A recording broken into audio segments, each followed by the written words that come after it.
Hi everyone, welcome po dito sa info session about Qubits Cube. So basically, I'll be discussing the background of Qubits Cube. Uh, this is simply the culmination po ng lahat ng mga bagay na na-research ko about kay Qubits Cube on my own. So, kumbaga, ito yung mga reasons why I invested or tried this platform. So, yan. Basically, si Cubits Cube po, isa siyang ah, trading platform wherein ang tina-trade natin ay mga cryptocurrencies. So, ibig sabihin po niyan, ang tina-trade dito, yung mga crypto like Bitcoin, Ethereum, XRP, and other cryptocurrencies na in existence na po ngayon. So, the innovation or the innovative part nitong Cubits Cube naman po is that hindi na siya mano-manong trading. Instead, ang magte-trade for you is artificial intelligence. So therefore, this is a crypto trading platform powered by AI. So, yan po ang main innovation ni Qubits Cube. Now, let's focus on the things na nahanap ko po about the Qubits Cube. Kumbaga, yung mga reasons na ah, nag-lead to my decision na itry ang platform na ito. So, unang-una, yan. So, we have this team na, they made themselves known po. So, this is the team behind Qubits Cube. It's led by CEO Dominic McGrail King. And then, uh, yan, mga following people po na yan. Now, if you're interested in getting to know that team, pwede niyo po panoorin yung video ng Qubits Cube. It's available in YouTube. So, search nyo lang yung Qubits Cube team introduction. Makikita niyo po yan sa YouTube. Yan. So, sino ba itong mga taong ito? Basically, from my research po, yan, nakita ko. So, itong si Dominic McGrail daw po, meron naman siyang Masters of Business Administration from Harvard Business School. So, meaning to say, Harvard, di ba? Very, very high-end, very classy. Yan. So, hindi siya basta-basta. As simple as that. Magaling siya pagdating sa mga business, and most likely part of that would be mga mathematics or yung kwentada kung paano mag-flow ang pera sa isang company. And then the main partner of Dominic McGrail King when it comes sa ano naman po, development nitong platform is si Alison Coleman. So wala po siya dyan. Not really sure why. However, so based on my research, ito yung nakita ko about kay Alison Coleman. So meron naman po siyang doctorate degree when it comes to computer science and artificial intelligence. In short, doktor na po siya sa larangan na yan. Hindi siya basta-basta programmer, di ba? So, meaning to say, since we know the team behind Qubits Cube, that's one good thing kasi kilala natin kung sino yung nag-develop ng platform na ito. And then, alam natin kung sino yung hahabulin natin just in case anything happens, di ba? So, this is one of the good things that I've found about Qubits Cube. Now, second one, eto, the business model. Ito yung pinaka-paborito ko talaga dito. Bakit po? So, habang pinag-aaralan ko kasi yung platform, nakita ko yung business model nila. And then, nung nagets ko how nag-work yung circulation of money sa platform na ito, sabi ko, legit talaga, sobrang nakakatakot ng pera na pwede ma-generate ng mga traders dito sa platform, which is actually happening right now. So, the business model of Qubits Cube, napakasimple lang po. So, this platform only has 3 products na binebenta nila sa inyo. One is the 4 hours trading cube that comes at a price na 10 centavos in terms of dollars. And then, yung 12 hours trading cube, yung 12 hours trading cube na $0.2 ang price, and then yung 24 hours trading cube na $0.4 ang presyo. So, ganito po kasi, every time magte-trade kayo dito sa platform, kailangan ninyong gumamit ng isang trading cube. So meaning to say, let's say magte-trade ka ng 24 hours. So every day, gagamit ka ng isang 24-hour cube. So gagastos ka ng $0.4 each time na magte-trade ka. So i-convert po natin sa Philippine peso. Yung 4 hours trading cube, that's around 6 pesos. Yung 12 hours trading cube, that's around 12 pesos. And then yung 24 hours trading cube, that's around 24 pesos naman po. So, right now, pwede nating masabi, there's already 1 million or more na users ng or traders dito sa Cubits Cube platform. So, let's just say, since right now, if we are, magbabase po tayo sa user ID numbers, right now, kapag nag-register kayo, nasa line of 5 million na yung mga new accounts. In short, kung every million, every registrant, every trader na nagre-register sa platform nila, so naka-count dun sa UID number na yun, that means possibly meron ng 5 million users ang Cubits Cube right now. So ngayong August po. Diba? And then, just imagine, let's say na lang 1 million na tao, solid 1 million traders ang nagte-trade sa platform na ito daily. And then they are using yung 24 hours trading cube. So how much agad yung kita ng company every day, 'di ba? So that's 1 million times $0.4. Instantly, meron silang $400,000 in profit just from the trading cube alone. So basically, ito po kasi mga cube na ito na yung AI na binabayaran natin dito sa platform. So, in short, araw-araw kung may 1 million users, merong $400,000 na profit yung company. How much more if mas marami pa yung users na nagte-trade sa platform, di ba? So, dun pa lang, nagustuhan ko na yun kasi I can see that the company is actually earning money. They are making profit out of the product na dinevelop nila. So, ito kasi yung innovation nila, di ba? That's yung AI na mismo. Now, the best part of this business model is that every time po na magte-trade kayo or matatapos yung trade ninyo, nagkakaltas si company ng 30% ng total profit na na-generate ni AI para sa inyo. So, tingnan po natin paano yan nag-work. Let me just share that screen. So, tingnan natin. Eto. Yan. So, yan. Punta natin tong order log or history of my trades. So, as you can see po, yan. So, let's go for this specific trade na lang. Click natin yung bracket. Ayan. So, as you can see from this history or from this trading record, so ito yung mga cryptocurrency trade ng AI. So, nandyan si Ethereum, si Cosmos, si Holo, Icon, and Verge. Now, 24 hours nag-trade po yung AI. Ang capital niya is $2,253. Yung total income na na-generate ni AI is $77.52. Now, the company, as I've said earlier po, nagkakaltas sila ng 30% ng total na kita. So, in short, 30% nitong 77.5, that's 23.25. And then ako naman, kumita ako ng solid na $54.26.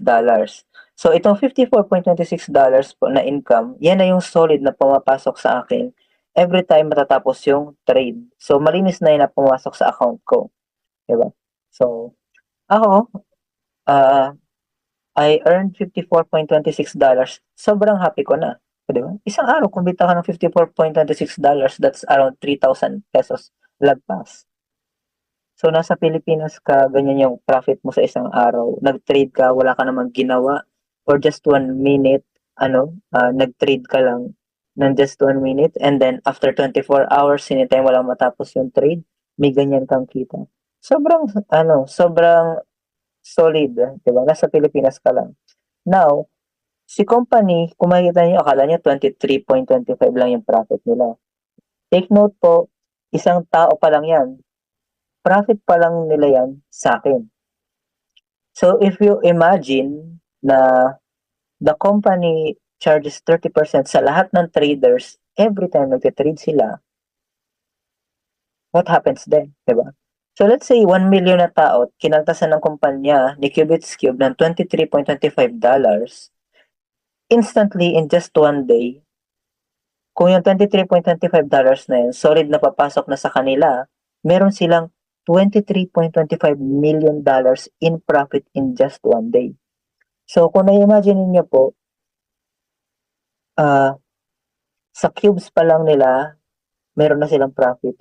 And then, every time matatapos pa yung trade ng mga investors o ng mga trades nila, mga traders nila, they earn a tantamount, a very huge amount of dollars. Di ba?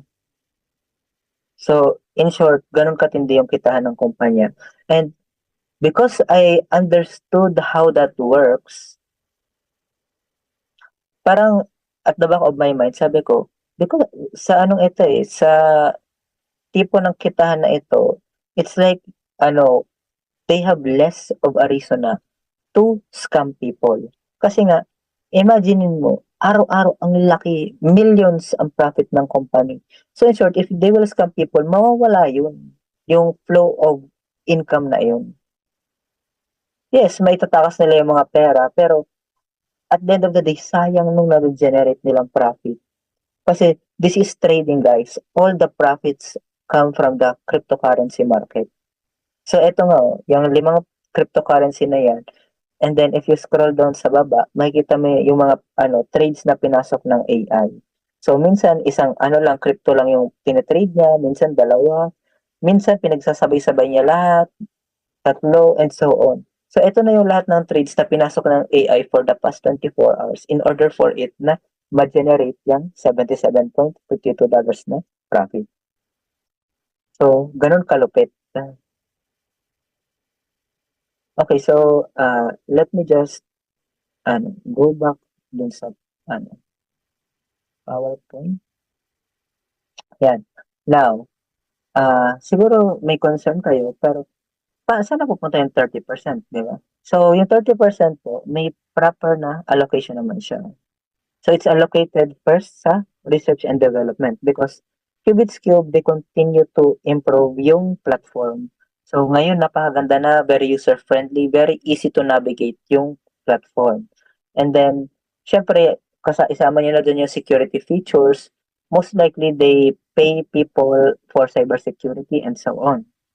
And then, continuing, so part of the 30% allocations is also platform operations.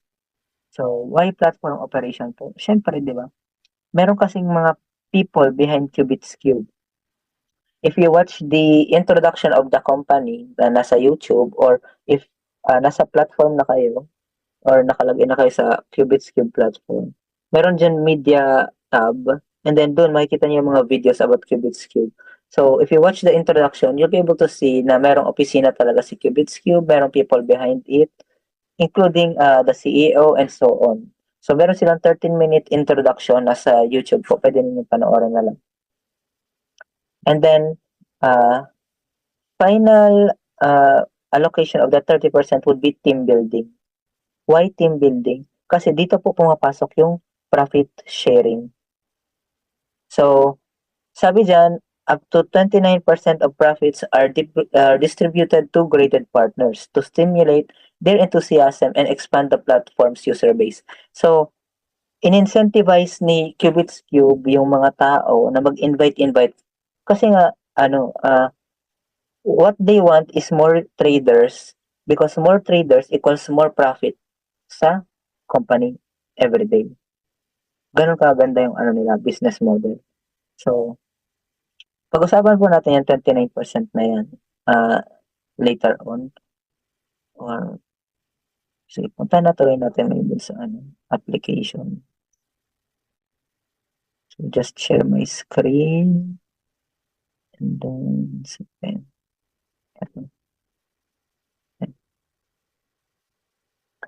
So, if pupunta kayo dito po sa ano, sa ah, homepage. So, this is the landing page of Qubits Cube. This is the home tab. And then, pag pumunta kayo dyan sa invite button, yan. So, makikita ninyo, eto sa baba, meron dyan tinatawag na mga commission system. And meron din po dyan video, pwede nyo panoorin kung paano nag-work yung commission system. So, I strongly recommend you watch this video and learn about the commission system kasi ibang-iba guys, ibang-iba po yung tubuan yung growth ng inyong trading capital when you have invites as compared sa magte-trade kayo na walang invite. So yun din po yung isang kagandahan dito sa platform na ito. You have the choice to make this like a networking or you can simply trade on your own. Magpa-profit pa din yung puhunan mo even if you just trade on your own. Walang problem po doon at all. 'Di ba? Yun yung maganda kay Cubitscape. So, pwede ka mag-invite, pwede ka hindi mag-invite. But syempre, the one who invites, 'di ba? Incentivized siya ni kumpanya up to 29% of profits. Yun yung na gain mo daily. So, completely explain na po yun dyan sa sa invite page kung paano yan nag-work. So, just watch it na lang. Okay, so, back lang natin. Share ko ulit ang PowerPoint. So, continuing, ayan. So, ito naman po yung, yan. So, ito naman yung profit return.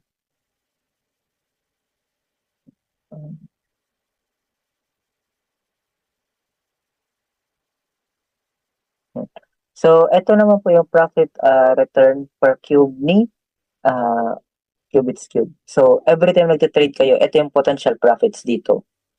So, as early as now, I'll let you know po, wala talagang gumagamit ng 4 hours trading cube because kung magte-trade ka every 4 hours, 6 na beses ka mag-e-effort sa isang araw. Even though in less than 30 seconds nakakapag-trade ka na, hassle pa din yun, di ba? Kasi if meron ka ibang ginagawa, syempre, mas gusto mo maximum convenience. Yan. So, walang gumagamit po ng 4 hours trading cube because ano, mababa yung kita niya and at the same time hassle siya. So, in this platform, the most common na ginagamit po is yung 12 hours and 24 hours trading cube.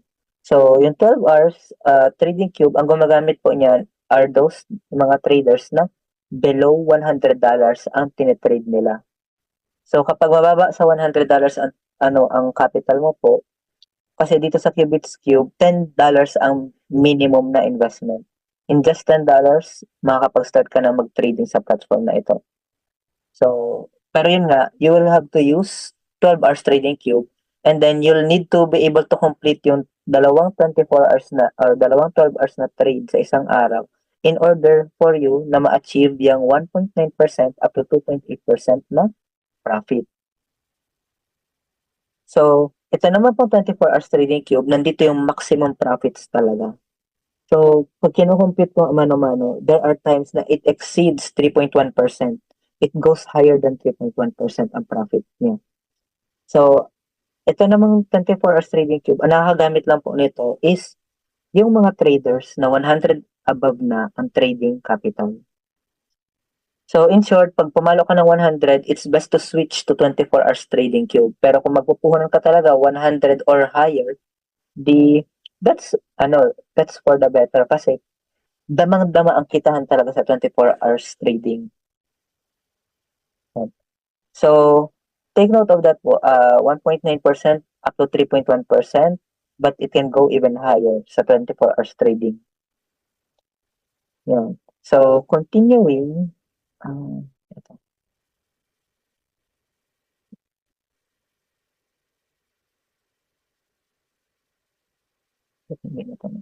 Okay. Yan.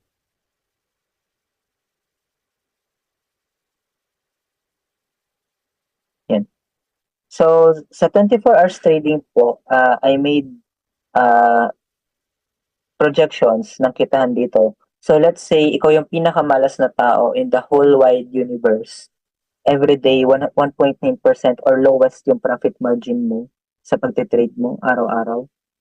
Then, if you look at the initial investment of $100, magto $200 po yan. Kailan? When you reach 37 days of trading. So, 'di ba? So, pinakamatagal na doblehan po ng pera dito would be 37 days. And then,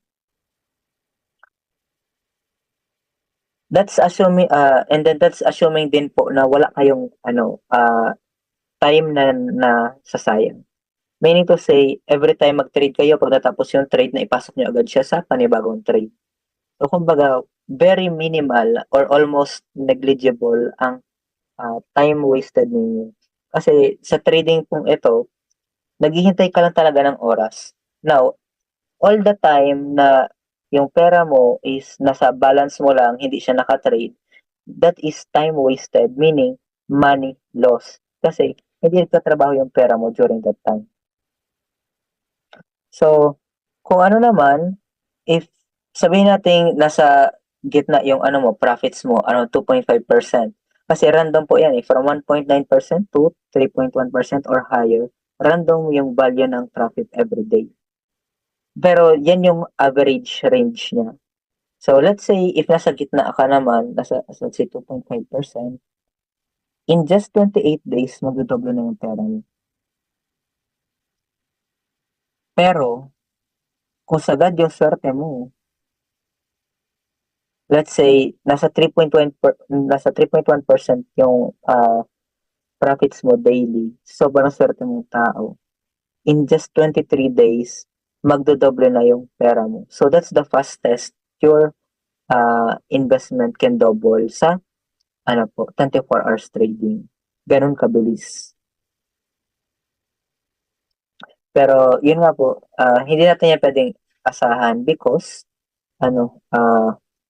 there are times or there are days na swerte, meron din araw na malas.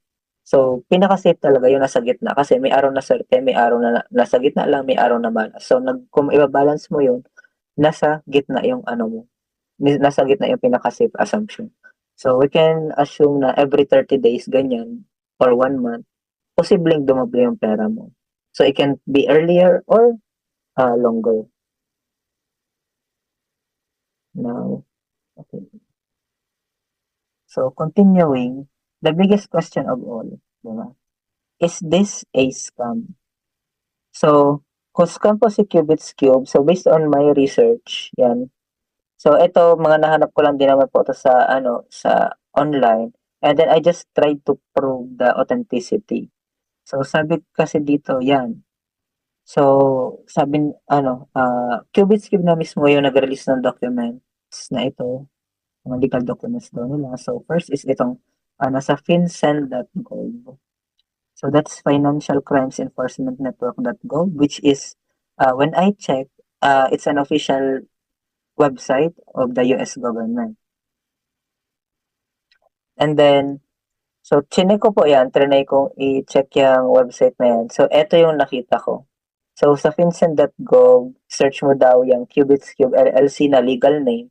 May lumalabas po talaga na na company name. So, ayan, legal name is Qubits Cube LLC. And then, tawag nito, parang location nila is in Albany, New York. And then, pag tinignan ninyo dyan, state of MSB activities. So, they are allowed daw to operate or they are registered and can operate in all states and foreign flags. So, meaning to say, global ang reach ng Qubits Cube and they are operational in all states of the United States. Aside from that po, eto pa isa kong nakita. So, sila din naman nag-release nito. Yan. So, sila din naman ang nag-release niyan. So, sa New York State Department of Online Filing System, so pag sinerch mo daw po yung Qubits Cube, yan. So, makikita niyo itong, ito? Or hindi, itong authentication number na itong na nirelease nila. So, makikita niyo, pag sinearch niyo yan dito sa website na iyan, lalabas may filing receipt si Qubits Cube, and then pag click niyo yung view image na nasa dulo, eto po yung lalabas. So, sa New York State Department of State, and so on, ayan, Qubits Cube, and then Dominic McGrail King yung filer, and then meron naman selyo ng New York Department of State. So, in short, may document din naman siya. And then, nung tinignan ko 'to sa website mismo, meron silang nakalagay na binayaran si Qubits Cube na around $200 na registration fee, gano'n. So, um, 'yan. So, meron silang itong document na 'to. Second one, so na-release din nila itong Articles of Organization. I don't know if there's any relevant in this, pero nakapangalan Dominic McGrail King, and then ano yun, yung company is Qubits Cube LLC. So, aside from that, ito naman po yung document ni Qubits Cube sa FinCEN.gov. Yan. So, nandiyan yung pangalan, legal name, Qubits Cube. Although naman dito nakalagay, inclusion of a business daw on MSB registrant is not a recommendation, certification of legitimacy, or endorsement of the business by any government agency. So, not sure if it has any bearing at all. And not sure din kung bakit kailangan pa mag-register dyan kung hindi naman pala kung parang may ganyan din naman Anyways, at least meron silang document, di ba? So aside from that, eto pa nakita ko is itong IRS registration ni Qubits Cube. So ayan, Internal Revenue Service, parang equivalent po 'yan sa equivalent naman 'yan sa BIR natin sa Philippines. So kanina nakapangalan ito, Dominic McGrail King and Qubits Cube. So in short, may document talaga, 'di ba? So this is something na parang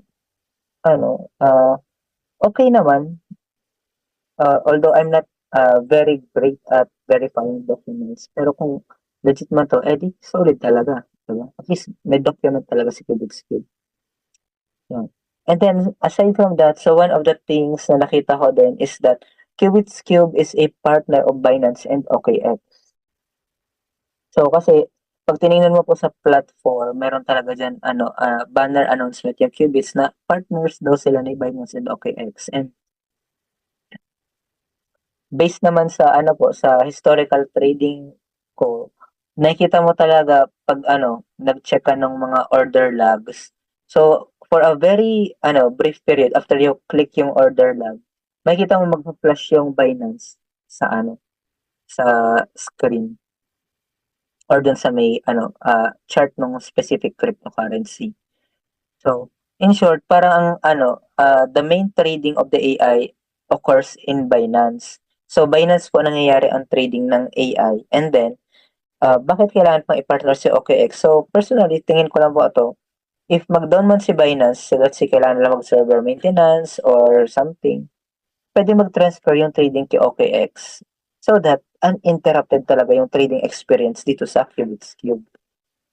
Take note po, Binance is one of the biggest cryptocurrency trading platform. I think it's actually the number one trading platform globally. So Binance ang pinakamalaki. And then OKX is also in the top rankings of trading platforms ng mga crypto globally. So yan. Aside from Binance and OKX, so if you visit the website of Qubits Cube, makikita ninyo ang mga pangalan nitong mga multi-million dollar companies na ito na nasa website talaga ni Qubits. 'Di ba? So in short, hindi basta-basta yung platform na pinasok ko. So this is after studying, ito yung mga nakita ko. So nung nakita ko yung mga pangalan na ayan, sabi ko, wow, 'di ba? And then ang naghatak sa akin personally dito is actually Business Insider, because I've been a fan of them for a long time already. Business Insider, meron na yun almost 10 million subscribers sa YouTube, and then nasa 15 million din na followers sa Facebook. So, imagine the revenue that na-regenerate ni Business Insider in just one video. Yan. So, aside from that, ito yung isang gustong-gusto ko dito sa platform. Meron silang insurance mechanism. So, every time nagte-trade ka kasi dito sa platform, nagkakaltas si Qubits ng very small percentage ng inyong trading capital. So, kaya huwag kayong magtataka kapag nag-trade kayo, let's say $1,000 yung tine-trade ninyo, pag trade nyo yan, or let's say $100 trade ninyo, pagpasok niyan sa trade, biglang naging 99 point something dollars na lang. So, kaya po yan, nagkakaroon ng reduction because nagkakaltas si Qubits Cube ng small fee for payment sa insurance. Now, yung small fee na iyan, it accumulates sa isang pondo para kung meron man mag-negative sa platform na ito na profit, makakapag-request ka through customer service. So, nire-refund talaga nila yan. And, ano, the AI po, it's not 100% win rate. Pwede natin sabihin 99% lang. So, kung magkataon na ikaw isa sa mga 1% na na malas talaga sa mundo. So, ikaw na yung isa sa mga kasama ka sa 1% na pinakamalas na mga tao sa mundo. Then, pag nag-negative profit ka, just contact customer support, i-refund ka agad nila na yung profit loss. So, yun pa po, kahit magka-profit loss yung AI, yung profit lang yung ma-negative. Pero yung puhunan mo, hindi yun mazi-zero. So, let's say mababawasan lang siya, pero ma-refund pa din naman yan dahil merong insurance fund. So, eto po mga sample scenarios ng mga traders na nag-negative profit dito sa platform. So, first, yan Dane Gallardo, nag-negative siya profit and then nag-contact na siya sa customer support. So, in 1 to 5 days na process yung refund niya. Another one is itong si Sid. So, nag-negative on $113 naman siya sa trade niya. So, in just 1 to 5 working days daw mababalik. Personally, baka 48 hours yung hino-hope niya bumalik na, pero pag silip niya sa account niya, nasabi niya dyan, to my surprise, it was already credited to my account earlier today. So, mabilis po mag-action si customer service if mabilis ka din mag-report sa kanila. And mabilis ka din mag-follow ng instructions nila. So, aside from that, eto pa, we have this, si Daniel naman. So, siya naman nag-negative $116. Recent lang po ito, June 7. So, 2 days later, siya sa amin, nag-update sa GC. Ayan, sinend niya claim approved and then na-refund yung $116 niya. So, as easy as that. Diba? So, yan yung kagandahan sa Qubits Cube. Halos wala ka talagang talunan. And then, paano po kinakontakt si customer support? So, kapag nasa home tab ka, just click yung username mo and then makapupunta ka sa user page. So, sa user page on the lower right, makita niyo yung parang chat button. So, that's the customer support. Kontakin nyo lang sila and then they will be able to process your request for a refund. So, here are some further risk reduction strategies na we can share po sa inyo. So, first, let's say nagtry ka sa platform na ito mag-invest ng pera. If you are skeptical, matatakotin ka, mahina ang loob mo, di pwede mong gawin, you can withdraw every 7 days. So, let's say nagpasok ka ng 6,000 pesos, every 7 days na nagte-24 hours trading ka kasi, ang pwede niya mong ma-generate na profit niyan can be around $17 up to $21. So, dyan yan magre-range in 7 days ang profit mo. Now, minimum cash in po dito is $10, minimum withdraw is $10 din. Meaning to say, kung magpasok ka ngayon ng $10, immediately pwede mo yan ilabas din. However, meron lang 10% charge kung GCash or Paymaya ka magka-cash out. Kung Binance and OKX naman or other crypto wallets with TRC20 network, 5% lang ang taga nila. So, ganun siya nag-work. Pero, di ba, imagine if mag-earn ka ng $17 to $21 every week sa 6,000 mo, in just 6 weeks, bawi mo na yung ano mo, pera mo. Pero ano, let's say naman halimbawa ano, naglalabas-labas ka ng pera every 7 days. Sabihin natin biglang ano, nawala or hindi na naman natin hinihingi, biglang ano, nag-shutdown si ano, Cubits Cube, 'di ba? Tapos sabihin natin 4 weeks ka pa lang nakakapaglabas ng pera, at least konti lang yung nawala sa'yo, gano'n 'yun. So, at the end of the day kasi, hindi natin puwedeng alisin sa likod ng isip natin na high risk po talaga itong platform na 'to. Whatever money ipasok mo dito, it's at risk. So, hindi naman natin hinihingi na maging scam si Cubits Cube, pero we cannot remove yung possibility na maging scam ito. So, palakasan ng loob lang talaga yan, 'di ba? If you can take the risk, then you can reap the rewards. So, yan nga sinasabi ng mga successful businessmen all the time. Kung hindi sila nag-risk, then wala talagang success. So, this platform po is only for risk takers. Kung hindi mo kaya mag-risk, hindi to para sa iyo. Don't even bother trying. Yun na lang.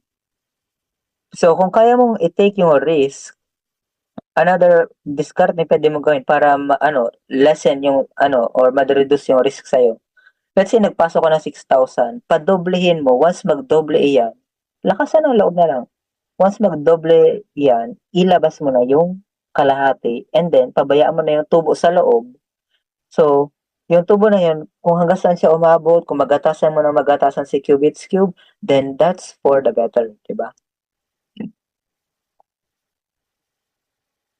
So, actually kasi, itong Cubits Cube, they have a plan, according na din sa white paper nila. So, pag sinearch nyo sa internet yung Cubits Cube white paper, makikita nyo dyan, they have a plan to release their own cryptocurrency by June 2025. So, that's, 1 year away pa. Ganun pa kalayo. And then, always practice cybersecurity po. So, pwede ninyong i-google paano ba i-practice yung cybersecurity. Basta ako, basic tip ko lang po sa inyo, never click mga links na untrusted ninyo. Don't visit websites na mga fishy, scammy, and so on. Avoid phishing websites din po. So, whenever you Google a website, tingnan ninyo kung may nakalagay na sponsored dun sa website. Kasi kung meron, possibly it is a phishing website, it is a clone website, it is a fake website. So once you enter your credentials or details there, goodbye sa data mo kasi baka na-record na nila yun. So stay safe po on the internet. And then another risk na available, since this is a digital platform, possible po itong ma-hack, which is something na ginagawa naman ni Cubits Cube ng paraan, diba? So, in short po, bottom line, whatever perang ipasok mo dito, it's at risk. So, that's your own risk, diba? So, simply, ini-introduce lang namin yung platform. Kung makita ninyo na maganda yung ano dito, yung potential nito na mabigyan ka ng financial freedom, then that's up to you to take your risk sa pera mo. So, no matter what happens, kami or ako po, na-enjoy ko yung profits ko dito because I took the risk from my own money. So, yan. And then, aside from that risk, so, wag po tayong kampante. Always pasiguro. Yan yung the best sa mga ganito kasi. Pasiguro kayo sa puhunan niyo. Masecure nyo lang yung puhunan nyo and then mapagatasan nyo continuously si Cubits Cube. Solid na yan. Sobrang solid na yan. So, ganito po kasi yan. Cubits Cube is actually the only platform na nakita ko in the whole world na nag-offer ng compound interest papunta sa'yo. All or most of the time, ang mga compound interest always palabas sa bulsa mo. Sino ba yan mga nagko-compound interest na yan, di ba? Mga loans, mga utang, lagi yan compounded interest. Kaya nga, ang laki ng binabayadan mong tubo sa mga inuutang mo sa labas. Pero kay Cubits Cube, dito ka lang maka-experience ng compound interest. So, compound interest in what way? Kung ano po yung perang ipasok ninyo dito, yun talaga yung magdo-double. So, let's say nagpasok ka ng 6,000. In 1 month, sa 12,000 yan. In 2 months, magta-24,000, 3 months, 48, 4 months, 96, and then in 5 months, meron ka ng 192,000. So imagine kung mas higher taya mo, mas higher din ang balik talaga. So, pero kung ano, ang goal mo lang is magatasan si Cubits Cube, pwede mong gawin is ganito. So, kung 6,000 tinaya mo, pwede mong gawin every 7 days, out ka lang ng out ng tubo niya. Let your $100 stay there. Yung tubo niya, pabayaan mo na sa loob. So, every 7 days, out ka lang talaga ng out. So, sabihin natin, umabot to ng 1 taon, di isang taon mong nagatasan si Cubits Cube pa 1,000, 1,000 weekly sa 6,000. Pero you can also do this. Let's say ayaw mo ng 6,000. Pinadoble mo si Cubits Cube, si 6,000 mo, in 1 month, tag 12,000 siya, saka mo siya gagatasan ngayon. So sa 12,000 pesos, ang tubo na yan every day is or every 7 days na pwede mong ma-withdraw, somewhere around 1,500 up to 2,500 pesos. So every 7 days, may ganyan ka na ilalabas sa $200. Pero kung kaya mong pagtiyagaan pa, palakihin mo pa another month. So, 2 months bago ka maggatas kay Cubits Cube. So, yung 6,000 mo, magta-12, 2 months, magta-24.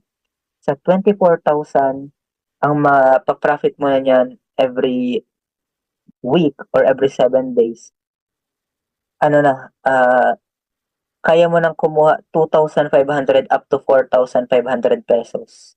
Ganyan na kalaki yung pwede mong ilabas weekly, diba? So, sobrang dali ng trading sa Cubits Cube po. 8 pindot lang nagte-trade ng pera mo. In 30 seconds, naka-trade ka na. So, and then hihintayin mo lang talaga matapos yung trade. The following day, trade ka ulit, following day, and so on, hanggang sa lumaki na lumaki yung pera mo. And then once you hit your goal, then you can start na gatasan si Cubits Cube.